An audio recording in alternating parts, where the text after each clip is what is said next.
नमस्कार, मी अर्चना। आज आपण बनवणार आहोत शेवभाजी।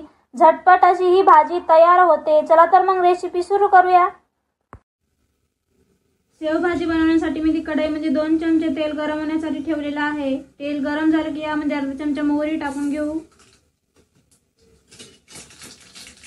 अर्धा चमचा जिरे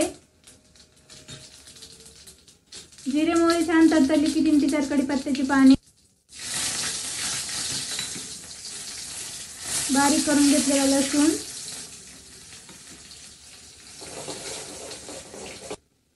लसूण परतून झाला की एक कांदा मी मिक्सर मध्ये बारीक करून घेतलेला आहे, यामध्ये टाकून घेऊ।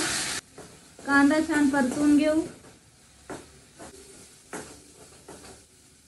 कांदा परतून झाला की यामध्ये आपण काही सुखे मसाले टाकूया। अर्धा चमचा हळद, अर्धा चमचा गरम मसाला, 1 चमचा मिरची पावडर तुम्ही तुमच्या आवडीप्रमाणे कमी जास्त करू शकता। मसाले छान परतून घेऊ। मसाले परतून झाले की यामध्ये आपण थोडीशी कोथिंबीरची पेस्ट टाकूया। कोथिंबीरची पेस्ट टाकून मी सर्व मसाले व्यवस्थित असे परतून घेतलेत। आता यामध्ये आपण अर्धा ग्लास पाणी टाकून घेऊया।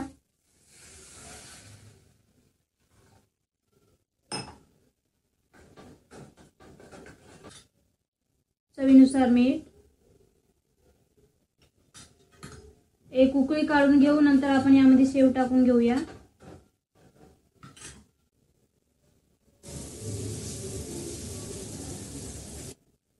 छान उकळी आली आहे, यामध्ये आपण अर्धी वाटी शेव टाकून घेऊ। 2 मिनिटे आपण हे असंच ठेवूया। 2 मिनिटे झालेत, मी आता गॅस बंद करते आणि शेवभाजी प्लेटमध्ये काढून घेते। बघू शकता चमचमीत अशी झटपट शेवभाजी तयार झालेली आहे। मस्त गरमागरम भाकरी बरोबर, चपाती बरोबर खूप मस्त लागते। व्हिडिओ आवडल्यास व्हिडिओला लाईक, शेअर आणि चॅनलला सबस्क्राईब केलं नसेल तर सबस्क्राईब नक्की करा। पुन्हा भेटूया अशाच एखाद्या झटपट होणाऱ्या रेसिपी बरोबर। रेसिपी पाहिल्याबद्दल धन्यवाद।